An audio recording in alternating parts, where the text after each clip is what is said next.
एक शाळा ज्यांनी खूप उत्कृष्ट काम केलं होतं ते निवडलं, त्यांना सन्मानित करावं.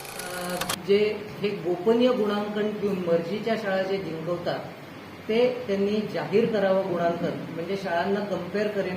कारण ह्या प्रकल्पाचं माझी शाळा सुद्धा शाळा आहे की शाळांचा सुधार व्हावा, पण त्यांना समजा हेच कळलं नाही की आपलं काय चुकतंय तर ते सुधारणार काय, हे त्यांनी जाहीर करावं गुणांकन आणि शाळांना कम्पेअर करण्याचा वाव द्यावा. आणि माझी पाचवी मागणी करतोय की प्रोसिजर आणि गाईडलाईन्समुळे मला इतका 1 वर्षाचा त्रास दिलेला आहे आणि हे गाईडलाईन्समध्ये बसत असूनही ह्या गाईडलाईन्स तोडून मोडून माझ्या बाहेर काढण्यात येत होतं.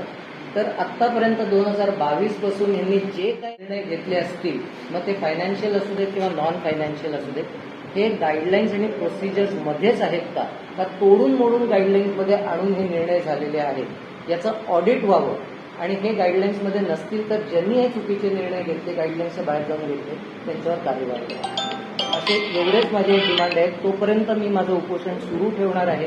आत्तापर्यंत बसत होतो, पण मला इकडनंही केसरकर साहेबांनाच भेटायला नेण्यात आलं जेव्हा मी मुख्यमंत्री किंवा उपमुख्यमंत्री साहेबांना भेटण्याची इच्छा सांगितली होती.